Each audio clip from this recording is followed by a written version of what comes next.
So today we're really going to dive into the pre, in ride, and then post ride nutrition, just because it seemed like that's where a lot of the questions were coming from.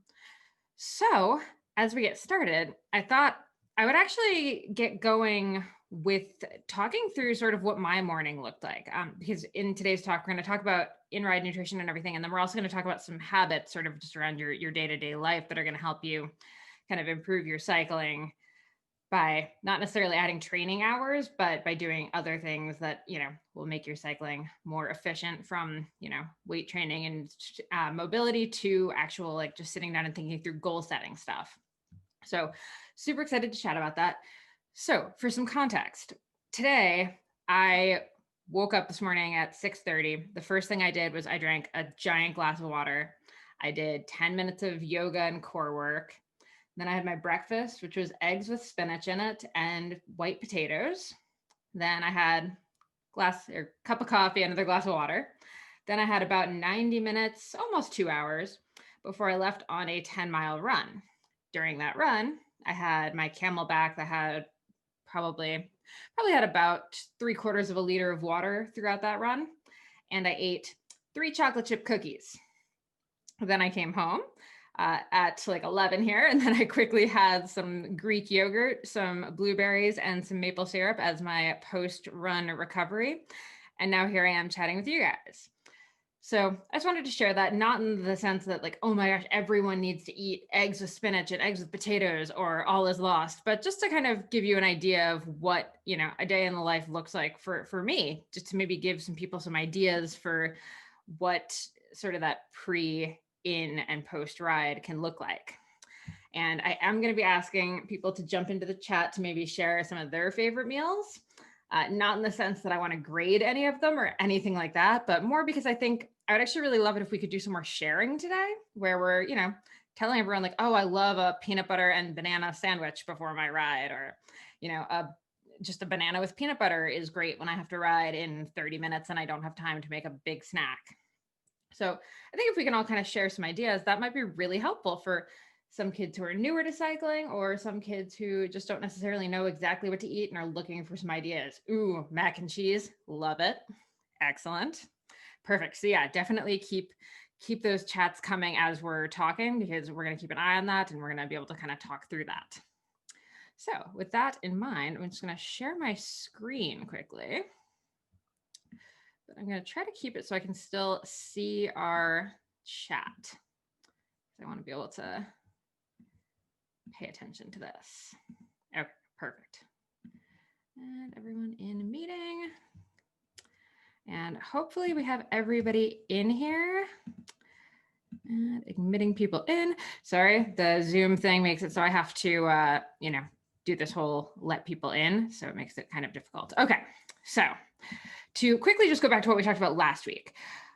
We're not riding in order to eat. We are eating in order to ride. And that just means we're not really focusing on cutting calories, especially not cutting calories in and around our ride times. We're really just focusing on fueling our body with the food that we need in order to do the work that we want to do on the bike. If we're not fueling our bike ride adequately, we all know that bonk feeling happens, that we end workouts not feeling particularly great, then our recovery struggles, then we struggle. So what we really want to do is avoid the struggle and improve our ride. And usually that happens by eating more. So the big question I kind of got from a lot of people after last week, or after last session, was the idea of the pre-ride meal. And I know this can get a little bit confusing with how much to eat and when to eat. So there's sort of 2 ways to look at the pre-ride meal. The first is as an actual meal. So if you're having, like I was saying, for me this morning, if I'm having my breakfast, or if you're having your lunch, or even your dinner, you want to have that between 2 and 3 hours outside of your workout would be where you eat like a big meal, like a normal sit down, full on meal. So, you actually have your full plate of food. We're not super stressed about our macronutrient breakdown. We're not really worried about like, oh, are we going to be able to digest this, fat in peanut butter fast enough? Or am I going to be able to, process the fiber that's in the spinach in my eggs fast enough? If I've had it a couple hours out, it's not really an issue. But if we go more than 3 hours out, the problem is we've already digested and used a lot of it. So now we need to kind of top off. So if we've eaten 2 to 3 hours before, we're pretty much good to just start our workout as long as we start fueling in our workout. So we want to, continue to be eating and drinking in our workout, but we'll talk about that in a second. So regular meal, 2 to 3 hours out. If we are like 90 minutes to an hour out from our workout, we can still go for like a bigger snack. We're talking like 200 to 300 calories. It could be, a full PB&J sandwich if that's like easy for you to eat. It could be half a peanut butter and jelly sandwich if that's, what is going to be good for you. This is where keeping track of these things, maybe making some notes in your training peaks or in your, training journal, whatever you're using. That's where that can be super helpful because, we don't always know exactly what's going to work for us until we've done this experimentation. If we're eating within 30 minutes of our workout, we do want to keep it, pretty small and just sort of enough to get going and get on the bike, and then we'll start eating. That could be, half a Cliff Bar or a whole Cliff Bar. Could be half a peanut butter and jelly sandwich. Could be a banana. Thinking about almost eating what you would eat during your ride in that half hour beforehand window. That's why you see, in bike races, you have people taking a gel on the line. Technically on the line, they could be eating a bar or a bagel or whatever they want, but they're taking the gel because they know they want that to like kind of go instantly to work. Think about it almost as pre-fueling instead of, pre-fueling for in your ride. You're just kind of preemptively getting that started, but it's going to take 20 to 30 minutes to start digesting. So you're really just preemptively getting that going. So as soon as you start pedaling, that gel or that bar or whatever is already doing the work. Okay, so anyone have any ideas here? Like anyone have a favorite pre-ride meal that they love? Let's start with meals. Who has a favorite pre-ride? And it could be breakfast, could be lunch. What do you guys like going with? Somebody pop into the chat and give me a suggestion. I'll tell you, I also love a bowl of cereal. I think that's a great one. That's a good, easy one. I know every cyclist. So I do a column called Eat Like an Elite for Bicycling Magazine. And every cyclist I talk to always says oatmeal for their pre-ride. But you know what? I'm going to say it. I don't like oatmeal for my pre-ride. That's unpopular, but I'm putting it out there. I find it's harder for me to digest, which just goes to show that not everyone is going to have the exact same, pre-ride thing. And what works for someone might not work for you. So you might be someone who, a smoothie is actually a lot better for you because it's easier to drink. You're not stressed on it. Sometimes even the act of eating can be a little bit difficult if you're particularly nervous about your ride or your race. So, all right. We had the mac and cheese comment before, but actually, there we go. Sorry guys, I had my chat not going down. I love this. Okay, so we've got oatmeal with maple syrup. Perfect. Bananas and peanut butter. Yep, definitely. Hot dog and hamburger. I would maybe make sure you're doing that 3 hours out. Give yourself time to digest that. Nicole, chocolate covered waffle. You know me well. We have eaten many a chocolate covered waffle together. PB&J, perfect. Frittata, mac and cheese, yogurt and granola, chicken and rice, eggs, mac and cheese, PB&J. Eggs. Oh, so good. The only Tim Hortons, I love it. So Canadian. The only thing I would say as far as eggs go is just make sure you get a carbohydrate in there. Just before your ride, don't rely just on eggs. Make sure you're getting some potatoes or you're eating your eggs on toast or having like a little bowl of cereal with your eggs. I know Corinne Rivera actually does her oatmeal with nutritional yeast and eggs in it. So it's almost more of like a savory oats, which I personally can't get on board with, but maybe that works for you. It's an awesome idea. Okay, perfect. Those are all great. Subway, I love it. Okay, in ride. This is where it gets super tricky. And we briefly talked about this last time. So we'll start with the caveat that everyone is going to be different. Again, you might love your maple syrup gel from Endurance Tap, but someone else swears by Cliff Bars, gingerbread, just regular bars. Someone else needs the Cliff Bar with nut butter in it. Someone else only eats Stroop waffles. Someone else loves gummies, but someone else had a cavity caused by gummies. So we really need to figure out what works for us. I'm a big fan of real food on the bike when possible, especially when we're talking about endurance rides.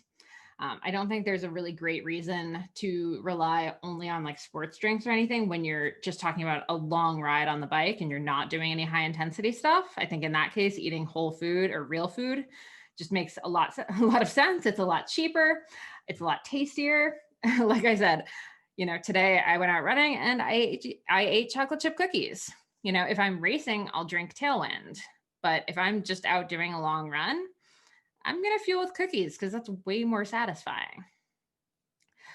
So in-ride eating and drinking. I'm not going to ask anyone to show their hands because we're not all on video, but who here has a really easy time pulling their bottle out of their frame, bringing it up, drinking, and putting it back without bobbling on the road, on the mountain bike, in whatever your main discipline is? So that alone is a skill that is so worth practicing, and you're actually at like a fabulous time. Excellent. You can raise your hand on this. I saw a couple hands go up. So the winter is actually really good for this. When you have your pain cave set up for Zwift, I'm guessing most of you would probably prop your water bottle just on like a table next to you with, your phone and whatever other little like accessories and whatever that you want on hand, because that's easier, right? Okay, so what I'm going to challenge everyone to do is actually put your bottle just in the bottle cage. And every time you go to take a drink, really practice not looking down at the bottle, like practice looking straight ahead like you would be on the road and reaching down and grabbing the bottle, taking a drink and putting it back. Those repetitions are going to be so helpful for you in the spring because so many people don't practice that. I've been on camps with some of the, top athletes in Ontario, top athletes in Canada, and I've seen it where we've had to stop for athletes to drink or athletes to get their snacks out of their pockets to eat. Now, the problem with that is in a road race, the Peloton is not going to stop for you to, take your drink and like drink all of your water or to reach into your pocket to find your snack, right? They're going to keep going. And if you can't pull out your snack out of your pocket, open it, eat it, put it back, you're going to be in a lot of trouble. So again, on the trainer, instead of having your snacks set nicely on the table, wear your jersey, put them in your pocket, practice getting them out of your pocket, practice making sure that you can reach into your pocket, which is going to come back to the habit of mobility practice, because turns out it's not that easy when you're on the bike to do that reach into your pockets to grab everything. Now, I know some of you are fantastic at this. I've seen some of you, sitting up, taking off arm warmers, taking off jackets, and that's great. But to smoothly take your bottle out and sip every few minutes, that's something that I don't see a lot of racers capable of doing. Yep, taking off leg warmers, have seen. But let's focus on the drinking and the ability to do that. I dare you all to practice that all winter. You're going to be so far ahead in the spring. And I mean, on the mountain bike, this is even more critical, right? Like, I don't know any racers who race wearing a pack, but at the same time, I also know very few racers who are that good at pulling their bottle out and drinking while they're, trying to navigate technical terrain. So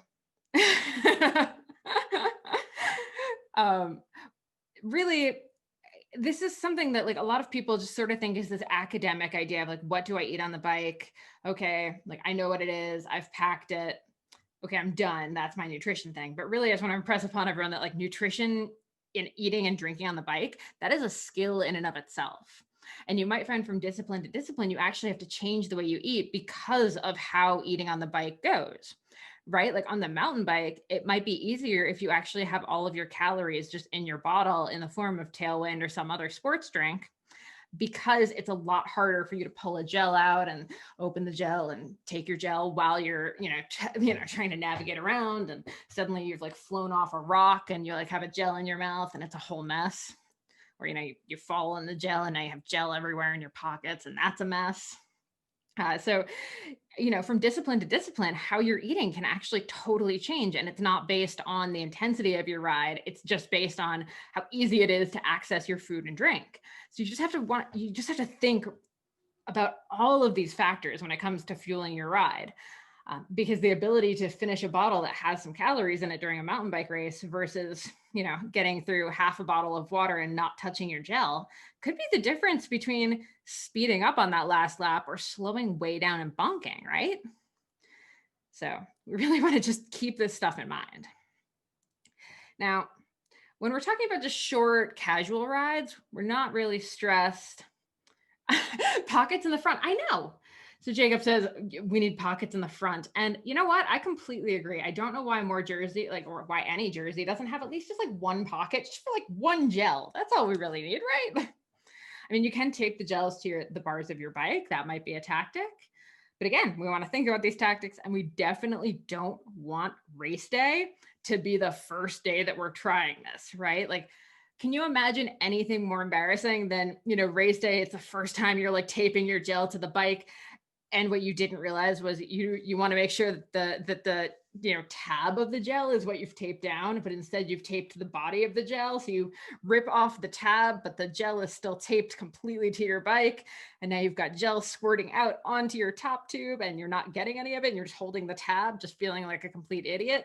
We want to gameplay all of these things way before race day, or even before a group ride, to be totally honest. Okay, we now realize that this is a technical skill. Some of the best riders in the world get to be the best riders in the world because they're really good at taking in enough calories on the bike, because they're capable of drinking enough and putting the bottle back and not dropping it and not taking out the entire peloton behind them because they've dropped the bottle by accident. Okay, so now we're talking about what we actually need to eat and drink. If we're going out for just an hour, honestly, I don't even really stress about it. I always make sure I have a water bottle that has some electrolytes in it, but we really don't need to be worrying about eating anything during that 60-minute ride.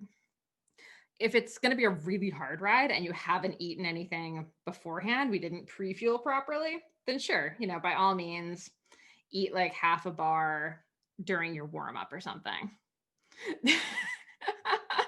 Like that everyone kind of knows what I'm talking about when I talked about a gel just going everywhere. Who hasn't had that happen, honestly? Especially warm ones. It's not good. It's the best part about winter, right? Your gels stay like pretty firm. So for out for under 60 minutes, let's not worry about what we're eating. We just want to focus on maybe taking a few sips of water, rinsing out our mouth, just getting through it, and then having a good recovery meal, which we'll talk about in a minute. But really don't stress on it. I know a lot of people get really worked up over, how much to bring on rides. And I find you have two types of people. You have either the like overfuelers who will, bring like 8 bars for their 60-minute like casual spin, or you have the underfuelers who will go out for like a 5-hour ride with like a bottle and like a gel.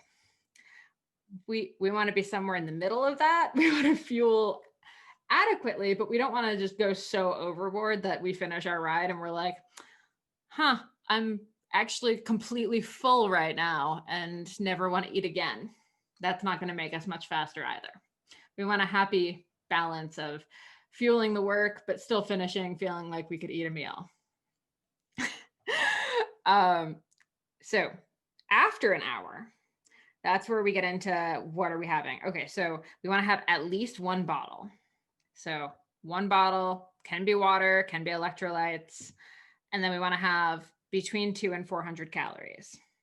So this can come, again, in the form of sports drinks, gels, chewies, bars, sandwiches, cookies, sort of your call. We want it to be mostly carbohydrate. But don't get too stressed about if there's like a tiny bit of protein or like a tiny bit of fat. I mean, the Cliff Bar nut butter bars, for example, have fat in them because they have nut butter inside of them. And they're still going to be great for an endurance effort. So we just want to make sure that we're having around 200 to 400 calories. And what works for you is something that you're going to have to figure out on your own, unfortunately. If I'm on a ride with 10 people, one person might need even more than 400 calories to feel okay, by hour 4. Whereas there's someone else who does just fine on, 200 calories per hour. So 200 to 400 calories per hour on the bike. And someone might feel fine with, just around 200 calories, and it's not size based. So if you're 100 pounds, you might need 400 calories. And if you're 200 pounds, you might only need 200 calories. It's completely dependent on your personal metabolism and just how you process food, how your body feels with food, and it can change over time too. I know when I first started, I had such a hard time taking in anything more than 200 calories an hour just because I had a really you are not 400 pounds at 10 years old. Yeah, that's fair. So when I first started, I had a really sensitive stomach, right? So for me, 200 calories was really hard to do. That just, gave me such bad cramps. It just like, I was so uncomfortable with it. But I knew, I needed to eat something or I was going to just keep bonking and bonking and bonking. So I got used to it. And actually now I'm, much higher in that range. Like I'd go into the 300 calories per hour range. So, start on the lower end, get used to it, see where you're at, see how you're feeling. If you're not feeling great, maybe start adding a little bit more. And especially when we're talking about endurance rides and we're not talking about like going out and doing a 2-hour or 3-hour interval ride, really, I think focusing on like real food or as close to real food as you can. Again, this is your chance to eat cookies, right? Like, when we're, if you're 13 years old, 14 years old, you don't need to be eating like 3 gels in a ride. Like maybe some of your calories can come from gels, but like, man, why not just have the foods that you actually like? I mean, don't get me wrong. I love a good apple cinnamon hammer gel or something, but like, I'd probably rather eat, a gingerbread cookie. Really, I mean, 'tis the season, right? Like this is our chance to raid the holiday cookie. Yeah, we talked about candy last week. Like I'm a huge fan of the Snickers bar for rides, and I think it's actually great to get used to some of these more gas station staples. I know that sounds like a really odd thing to say, but if you think about it, I've been on rides with some of you at training camps. And when we're pulling into a random gas station in the middle of nowhere, the odds that they have like a shelf that's like performance enhancing foods and it's all, Cliff and Goo and like Tailwind, no gas station has that stuff. They do, however, have like Snickers bars and Milky Ways and stuff like that. So I actually think it's not the worst idea to get used to eating Snickers because I think that can actually be super helpful with like, okay, now my body is used to that. That's actually a pretty fantastic, honestly, like 1 hour, 1 Snickers actually works out well. The same thing, gummy bears. I know a lot of people like Leah Davison, the Olympic mountain biker in the US, lives for gummy bears. I know some of you have been to the Haribo factory in Spain and found that was very helpful for fueling. So like, honestly, all of that stuff is just great. It's not that different than what you're going to get in a lot of these sports specific bars and gels and candy and stuff. So don't stress too hard on exactly what you're eating. Just make sure that you're getting something in and you'll start figuring out what you like and what you don't like. For me, so I'm just going to like keep going with like the personal stories here and go, I actually really don't like eating gummy bears or gummy anything on the bike because I once had a filling come out mid-race thanks to a shot block. So I no longer do that. Flip side, like I'm fine with gels and I'm great with cookies. Okay. So that's in ride eating and drinking. Does anyone have any like favorite random foods that they love on rides? I'd love to hear if anyone has like a great sandwich or, like banana, but only when it's like exactly this ripeness or something like that. So if anyone has any thoughts, feel free to drop them into the chat. I like the Tim Hortons is just coming up here a lot. You know what? I actually did a couple of centuries and honestly, I had the best time stopping at Tim Hortons and having just a couple donuts. Found it was really useful. Banana bread, so good. Yes. Personally, I think that's actually way better than bananas, but I'm like unpopular opinion on that. Um, oh gosh, the banana explosion in the pocket, that happens. Yep, it's like a gel, but messier and more prone to explosion, I guess. Okay, those are awesome. Okay, I talked about this already, but make sure you're drinking a bottle an hour as we're going. That's just our starting point. You might find you want a little bit more. It's actually really surprisingly hard to drink that much as you get into like the higher mileage. So, you're in hour 3 or 4, and now you've had to stop to refill your bottles. This can be tricky. But seriously, I cannot urge you enough to just make sure that you're drinking enough. I know I'm personally not the best at this. It's why I actually set a timer sometimes on my phone to ping me every hour, so I can do like a quick check and make sure that I've actually finished most of a bottle. Super helpful. I've in the past set up reminders to go off every 10 minutes that would actually go to my Garmin. So I can look down and it would say drink. Or, if you're riding with a friend, you can, have them remind you to drink every few minutes. Okay, so we've already talked through some ideas. And then the last thing I kind of wanted to talk about as far as in-ride is cramping, bonking, headaches, general fatigue. What do they mean? What should you do? There's not really one specific answer to all of these things, but a lot of these issues, a lot of like feeling crappy on the bike comes back to either being a little dehydrated or being a little low on food. So anytime you catch yourself on the bike starting to get that bonky feeling, starting to feel tired, starting to feel really, really irritated with everyone around you. I mean, sure, everyone around you might be really irritating. It happens. But it probably more likely is that you're starting to get really hungry or you're a little bit dehydrated. And it's probably time to drink something or to eat something. If these things are happening to you every ride and you're pretty sure that you are following all of the nutritional rules and you are drinking a bottle an hour, you are eating 200 plus calories an hour, then it's time to take a step back and talk to your coach. And it might mean you have to talk to a dietitian. It might mean you need to shift around your workouts a little bit. You might need a bit more recovery. But just remember, like, these are things that we can fix. These are things that we can figure out a reason for, and we can actually change them.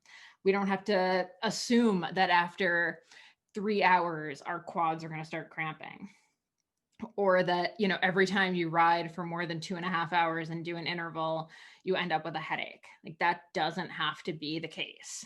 So we can fix these problems. It just might take a little bit of trial and error and experimentation, but these are all signs that something is not working, and we need to figure out what that is. Because if we're stuck in this pattern where every ride is ending with cramping or every ride is ending with you bonking, you're just not going to make the progress that you should be making, right? Okay. So, post-ride. We talked a bunch about this last week, so I won't go, or last time we talked, so I won't go too deep into it. But I will say, post-ride, we do want to eat something within 90 minutes. I'm a huge fan of just getting in your next meal. We sort of talked about what that plate should look like last time we chatted. So we want to think about carbohydrates, protein, vegetables, healthy fats. But our two big things we want to get are carbohydrates and protein. So this is we can maybe have a little bit of candy, but I'm much more on the like, let's have a good meal here. Let's have some balanced stuff. Let's get some protein in here. Let's get some good carbs in. Let's just top off the tank, right? We want to finish our ride feeling like we could have a meal. We're not starving. We're not shoving our heads in the fridge. We talked about that. But we do want to make sure that we're probably ready to eat something. So let's make it something good. Now, it doesn't have to be, something boring. Like I said, today I got back from my run. I had blueberries and yogurt and maple syrup, and it was fantastic. That's like one of my favorite things to eat. That works out fine. For you, it might be some rice with some eggs. It might be, toast with eggs. It could be a smoothie with pretty much what I just said, some frozen berries, some yogurt, some maple syrup, some peanut butter, just making sure that you're having enough stuff. Okay, so other than a lot of candy is one of the ideas, like again, maybe, but let's maybe try to keep the candy more in ride and thinking about protein and like a good meal afterwards. But anyone else have a favorite post ride meal that they love making? And while you're thinking about that, I'm just going to drop a link. Yes, smoothie we talked about. Ooh, chicken pot pie. I like that. That's actually a fantastic one. Smoothie, that's a great one. Pasta and sauce, super good. Hamburger, actually fine if we're having, as long as we have a bun on there. So we're getting some carbohydrates, we're getting some protein, great. Rice, that's super. If we can, just make sure we're adding some like chicken or eggs or something like that. PB, peanut butter wrap, I love it. Chicken and rice, perfect. Ooh, creamy chili from Tim Hortons, or creamy chill from Tim Hortons, or chili. I guess either of those work. Okay, perfect. Those are all awesome ideas. Okay, cool. So in 5 minutes here, we're gonna have to shift to another Zoom thing just because we have a 40-minute limit. So I'm gonna send you guys the link. So don't click on it yet. Wait like 4 more minutes. I'll tell you when to click it, but you have it in there. So I don't lose everybody. Quickly, I just want to talk about race day nutrition. I like the quote, make your everyday stance your battle stance. So what I mean by that is just that how we eat every day should actually reflect how we're going to eat on race day. I know so many people that completely change everything, like the night before a race, the day of the race. Everyone has this like really specific routine that they follow. But I actually think we should really be focusing on doing most of those things before any of our rides, right? Like, okay, if our race day breakfast is always oatmeal with berries and nuts, then why isn't our pre-ride meal always oatmeal with berries with nuts? Like, we might as well be practicing all of this stuff in our day-to-day. And, not only is that going to make our race day better because we know what works, we've like tried it, we've gone through this a bunch of times, we're aware of how this is going to go with like for us. We know how our digestion is going to handle things. It also helps because it makes our day-to-day actually go better because we're, probably eating healthier. We're actually fueling better for these harder rides. So anytime you have an interval workout, treat it like a race day. Like act like it's your race day morning when you're getting ready for it. And, eat what you would be eating on a race day, eat what you would be eating on the bike during your interval workout. Like the same thing that you're going to eat at mountain bike nationals, eat that for your interval workout. Like it's a great way of just making sure that stuff is still working for you. It's a great way of getting race ready. It's a great way of calming down your pre-race nerves, honestly. Like if every morning I'm eating the same oatmeal that I'm going to eat race day morning, at least then my body doesn't kind of panic and like start like, oh no, she's eating oatmeal. She's going to have to go really hard later. I'm a little nervous now, right? We're just getting ourselves prepared so that when race day does come around, we're actually ready for it. So our race day nutrition shouldn't change that much from our regular nutrition. It's not the day to try anything new. It's not the day to try anything weird. Please do not try like the new gel or cricket protein or whatever that came in your like pre-race packet that they gave you like the morning of the race. That is not the time to try that. We want to stick with our like tried and true, what we know works for us. Just keep it as simple as possible. Race day nutrition. Nothing, there's no like secret sauce, there's no special formula. Just roll how you've been rolling and you're gonna be fine. But if we make our everyday stance our battle stance, and we're always preparing for that race day and what it's going to look like, we're just going to be a lot better off when that day actually comes. So before I move on to habits, does anyone have any questions? Before I move into habits, does anyone have any questions about race day nutrition or anything nutrition related? And I can also hang out at the end of this and chat about it, but I want to touch on a couple habits as well. So, okay, no nutrition questions for now. Cool. So let's talk just quickly about, here we go. How often in a race should I take a gel or a shot block or something else? So I tend to think about races similar to how I would about like a high intensity workout, basically. So I'll pretty much look, honestly, The answer is it depends, right? Because it depends if you're talking about like a road race where you're in a Peloton, if you're talking about a cyclocross race where obviously you're just not going to eat anything, if you're talking about a mountain bike race where there's several laps, it's going to depend. So this is why I'm a huge fan of the habit of like thinking through your race day beforehand. So what I would actually do is write out like a timeline of my entire race day from morning to post race. And I'd look at the race and I would actually look at the course, whether it's on the road or it's, the mountain bike course, and I actually can, pre-ride and see what it is. And I'd be figuring out where on the course I'm planning on eating. So in a mountain bike race, you're probably only going to get, a couple spots on the course that are going to be good for eating. So if there's really only going to be one good spot, then, I'd be thinking about taking a gel at least one every like 30 minutes. But if it's, a course where there's a couple spots, I would actually be thinking about maybe, popping a shot block every like 10 minutes or so. So you kind of have to tailor your eating to what the course is going to let you do. On the road, it's a little bit easier because, you might have some undulations, but you're probably not going to have any like major technical issues. So in that case, I'd be thinking about, okay, I want to get through say 2 gels an hour because I know 200 calories is about my, about where I want to be. Or I want to get through a bar an hour. So maybe I want to take like 2 bites of a bar in the first half hour and then 2 bites of the bar the second half hour. Really break down exactly what you want to do. I find for some people, even writing it out and putting it on the top tube can be super helpful.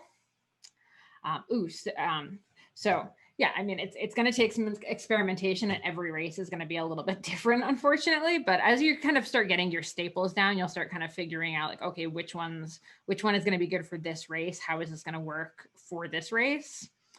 And you'll kind of start figuring it out. So many good questions here. Suggestions for in-bottle nutrition. Yes. I'm a huge fan of just making sure that I like electrolytes in my bottle. So I'm a huge fan of Noon in my bottles if I'm going to be eating my calories. Gatorade is sort of a good middle of the road one where you're probably still going to need some calories from food because it's not going to give you 200 to 400 calories, but it'll give you some calories. This is great if you're not necessarily a fantastic eater. Like the act of like pulling something out and like making sure you actually eat it is like still something you're learning. So something like a Gatorade or a Scratch actually is going to be a good, like it has some calories in it, but not so much that you can't still eat. So it's a good practice one for sure. Scratch is going to be great for sort of your shorter races. If if you're doing like a crit or something, I would probably have a Gatorade or a Scratch in my bottle where it's not going to be a huge amount of calories like a Tailwind would be, like a really heavy Tailwind or like Infinite Nutrition in Canada. They're both going to be really high calories. So they can actually be your nutrition in a bottle. They're going to be a little bit much if you're doing like a shorter, harder effort. For some people will love it. BioSteel, I haven't actually tried or looked at the nutrition on, so I can't really speak to that. But just look at the calorie content on any of these and just make sure that you're not drinking a bunch of calories and eating a bunch of calories, because to Amy's question about if bars and gels require different water intake. So we need the water in order to help us start digesting the calories that we've taken in. So if our water already has a bunch of calories in it, a bunch of carbohydrates in it, that water is going to be working with those with those carbohydrates and those calories. And if we keep adding more carbs on top of that, we're basically just creating this like huge slush effect that's going to slow down our digestion more than it's going to speed it up. So our stomachs are going to end up with that like full feeling that just ends up making us pretty miserable instead of, actually getting any of that stuff to our legs, to the muscles that we need the glycogen in. So do bars and gels have different water intake? I'm going to say actually yes, but like not so much so that we need to bring different bottles or anything like that. Gels are a little bit easier to digest because obviously they have a little bit of water content in them. So we still need a lot of water to digest them, but like the one bottle is going to be totally fine. Bars, on the other hand, some people have a hard time stomaching them and they actually need a little bit more water in order to help that digestion process speed up. Especially if you're not eating like a sport specific bar, or if you're kind of going for more of like a dry, like Nature Valley granola bar that's, pretty flaky and doesn't have a lot of moisture to it, you're probably going to need like the big bottle instead of the little bottle to get that down. Again, you're just going to have to play with it yourself though, because how you digest is just going to be a little bit different than how someone else does. But yeah, like gels, out of all of the things, gels are probably going to be like sort of the easiest to do with plain water, especially in like a hard effort. Whereas a bar, it's just a little bit more for our stomachs to break down in there. Gels, it's already pretty pre-digested for you, but a lot of people can't handle gels. And then the last question I got here was best drink to have during a race. It's whatever you've been drinking in your practice. Absolutely, like 100%. Like definitely, you shouldn't have a race fuel that you've never tried in practice, that like that you've never tested in practice and made sure it works for you. So that could be a whole bunch of different options. Everyone's going to be different. Everyone's going to have different preferences. So you've got to kind of try a few and see what works best for you. But the best race fuel is your ride fuel. And maple syrup. Okay, so maple syrup is like kind of the best thing ever, honestly. It's fantastic. It's quick digesting. It's really easy. I actually I know there's a bunch of great brands that are making the gels with the maple syrup that's just like in a gel container.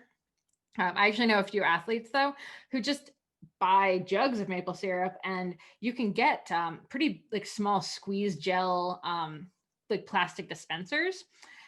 So they actually just put the gel into that, and very easily they have this great gel that they're bringing with them that they didn't have to buy a bunch of smaller packets for. So that's kind of my personal preference. But yeah, maple syrup's a great one. Okay. So let's talk just very quickly about habits.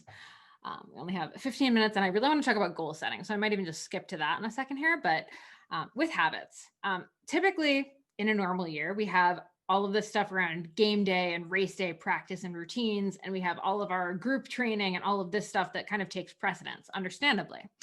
This year, we don't have that. So what can we actually focus on as we head into 2021? And I mean, hopefully we're going to have racing again in the summer, like fingers crossed. But during this winter season, it's our, kind of off season anyway. So we have some stuff that we can be focusing on while racing is not really a top priority. We can be thinking about good nutrition, which is what we've been talking about. We can be thinking about our mobility. So remember what I said about I woke up and I do 10 minutes of yoga every single morning. That's going to make a huge difference if you guys can start doing that. Even if you think about, and I know it's bad to say, but if you think about crashing and mobility, if you're just a little bit more flexible in all of your joints, like upper body and lower body, you're going to be able to fall a lot easier with a lot less risk of breaking things or spraining things because your joints move better. So even if you don't want to move, work on your mobility for your sake of your riding, now think about it for working on your crashing. Strength training, I know, a lot of you would be in a program that's already doing some of that. I'm a huge fan of just body weight training at home too. Again, a couple times a week. Sleeping, very important to get enough. We're about to hit our winter breaks here. So this is a great time to catch up on our sleep and not be up at 1 a.m. on our smartphones. Being good teammates. So I like getting to see some of these chats and having, some of you talking to each other. And I think, if you guys could even be sharing recipes with each other, or actually a lot of my friends and I have been doing a cookie swap for our runs. So we're all making big batches of our cookies and then we're trading them.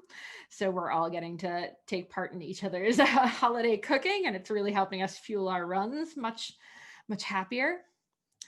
Things like organizing your gear. Having traveled with some of you, I know that this is a very important thing that we can be working on and constantly improving so that when race day morning comes around, we're not scrambling to find our shoes or helmets or gloves, or we forgot to wash our jerseys, etc. And kind of most important, especially right now, is goal setting. So I'm actually just going to skip to that because I think this is a really interesting thing right now, because normally goal setting, it used to be really easy, right? In 20, I know, having talked to you, a lot of you in February, goal setting was pretty simple because it was like, I want to do XYZ at this race. I want to get, I want to podium at nationals. I want to go to worlds. I want to, win this local series. But right now, we don't actually know what the future is going to hold for racing in this next year, at least. So some of our goals that we had, we didn't get to go for. So I think it's really important to kind of rethink how we're thinking about our cycling goals, so that we're still coming up with stuff that makes us feel excited about riding and psyched for what's coming next and like what next year is going to hold, even if we don't get to do the big races that we, had wanted to do and that are on our bucket list. Like, they're still going to exist in 5 years, but we need to get to 5 years from now, or even in 2 years. So wouldn't it be cool if we were actually like focusing on things that we could control instead of hoping for things that we can't? Right? And yeah, I mean, so Jacob just pointed out, then I'll be 15 or 12. Yeah. So, okay. So 5 years, 15, 2 years, 12. Yeah. Some of you guys are going to skip categories, which sucks. Like, there's no way around that. That's going to be kind of crappy for you. But we can still, have some goals that we're going for, that hopefully when we do have to, switch up to a higher category or something, we're now like super prepared for being in that category. So I like the ABCs of goal setting. I'm sort of over SMART goals. They're kind of boring, like the specific, measurable, achievable, relevant, time sensitive. Those kind of don't work right now because we don't really know what's going to be relevant or time sensitive, since we don't really know what the 2021 calendar is going to look like, right? So I like goals that are achievable, believable, and committable. So what I mean by that, achievable, is just that it's a goal that we definitely know we can get to if we put the work in. So it's not, in this case, it's not going to be about like a race win, because I mean, a race win is never really achievable like 100%, because we don't know what the other people are doing. We don't know who's showing up. Achievable would be figuring out a sweet log, like being able to get over like a foot high log, be able to, do our J hop over it. Achievable would be hitting, 210 watts for our next like FTP test. Achievable is doing 5 pull-ups. These are things that, they might be a stretch for us. I don't know what your current FTP is. I'm just making numbers up. They're a stretch, but we know we can actually get them. There's a path to getting them. Then we want them to be believable. So for me, for example, an FTP of 300 is not believable. I don't have that kind of body weight, body composition, time on the bike, desire to get to 300. Like, that would take a huge amount. I don't actually believe that I could get to that. So for me, maybe a believable goal would be something in like that, like, 220, 230, like, okay, that's believable. I can see a path to that. I genuinely believe I can get there. And then the last part is committable. Am I willing to commit to actually doing the work to get my FTP to that point? Like, am I willing to do the threshold intervals that I have to do to raise that FTP up? So you really have to think about a goal, like finding goals that hit all of those marks. Can I get there? Do I actually believe that I can get there? And do I want to do the work that I have to do to get there? And it's okay if we, okay, like FTP of 230 is achievable. I believe I could do it. I'm not willing to commit to that. That's too much. So what would I be willing to commit to? Would I be willing to commit to, say, like 220? Like, is that going to be a little bit, like, that's a little less work? Am I like okay with what I have to do for that? Like, maybe that's easier. Or maybe that goal just isn't really that exciting for me right now. Maybe for me, like the better goal would actually be going back to that bunny hop over that 12-inch log. Maybe that would be something that actually feels like something I could commit to, because the idea of going out and practicing skills outside twice a week is more exciting to me than doing threshold intervals. So thinking through goals with sort of those 3 points in mind really helps us figure out what kind of goals we actually want to achieve. So now we can think about our point B. So we have our new goal. It's achievable, it's believable, it's committable. That is our point B. So now we have to think about, how do we get there? So this is where the fun starts. This is where we actually have to, where literally in cycling, the rubber has to meet the road, right? We have to actually start doing things that are going to get us to that goal. And I think in past years, it's actually been a lot easier, because we could say, I want to podium at nationals. And that's sort of this like cool goal that you kind of almost don't have to do much for, other than just like show up to your normal training. And like, what will, like if you get there, then great. If you can tell yourself, like, if I do the work, I'll get there. But now we've come up with these new goals that are actually like specific things that we want to get to. So we actually have to figure out, how are we going to do that? What skills do I have to work on? What workouts do I have to do? How am I actually going to get there? And what does that look like, daily, weekly, monthly? And that might mean we're changing our training to do a little bit more skills work. It might mean, we actually need to take a break and, take more rest days, because we're going really hard during our training.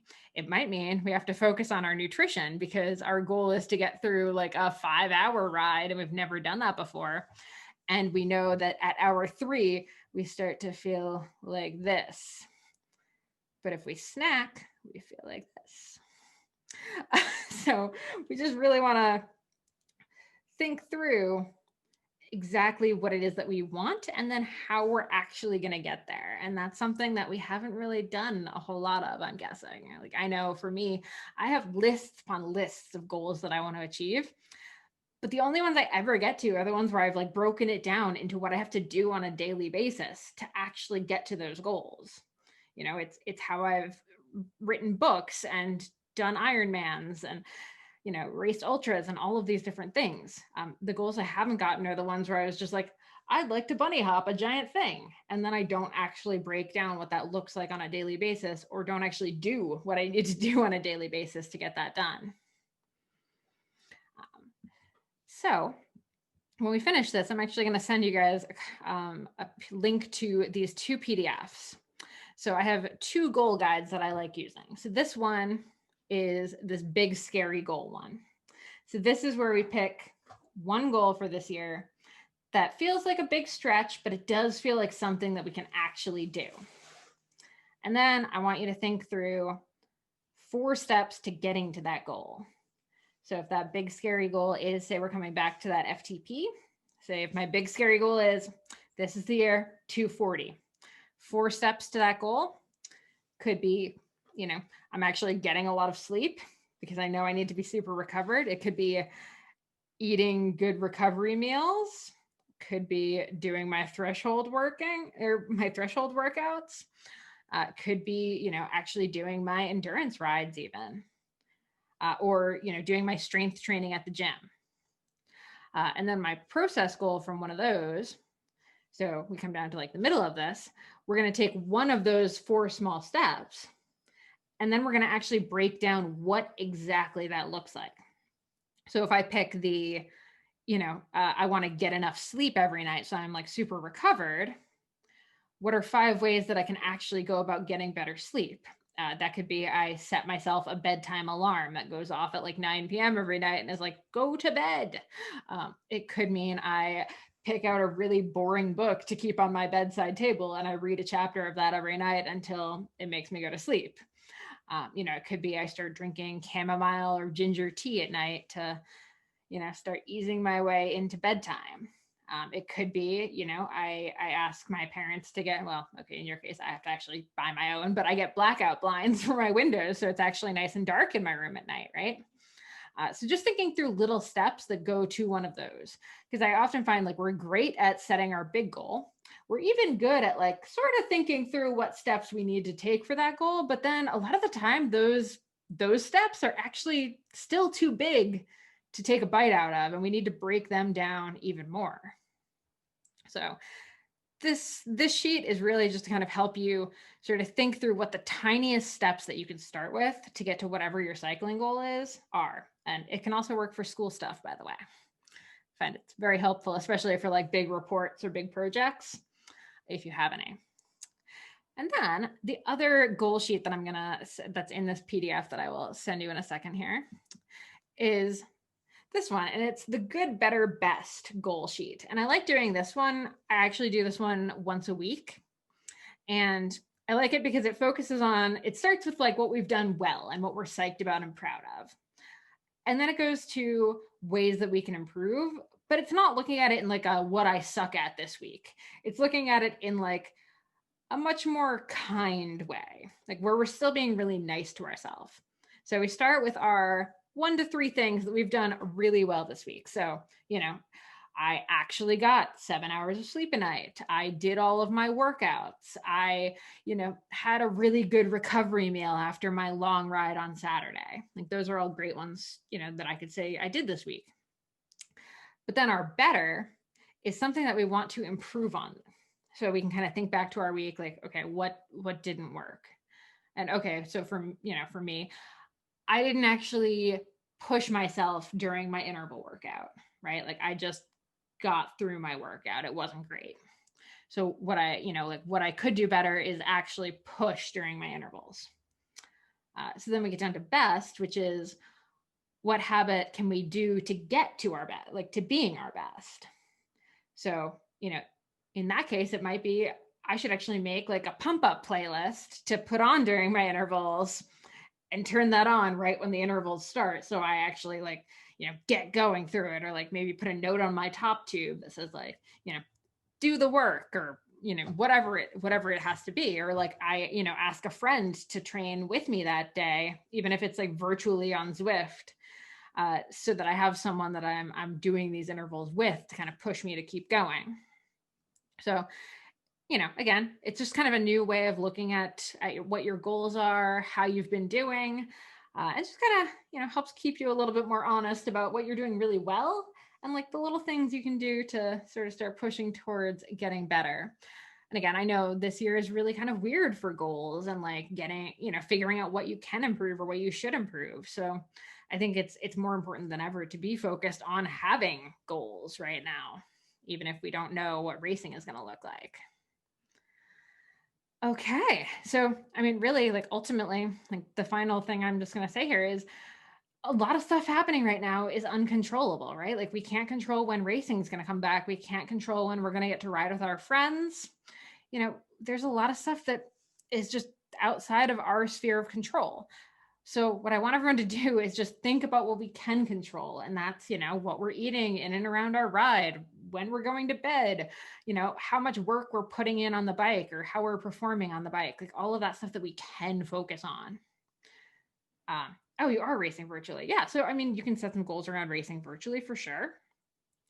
You can control that aspect.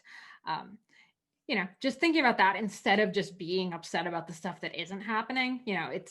It's easy to be bummed that nationals didn't happen, or that worlds didn't happen, or, all of that stuff. I know, some of you are probably thinking about going over to Europe for cyclocross, and now that's off the table for Christmas.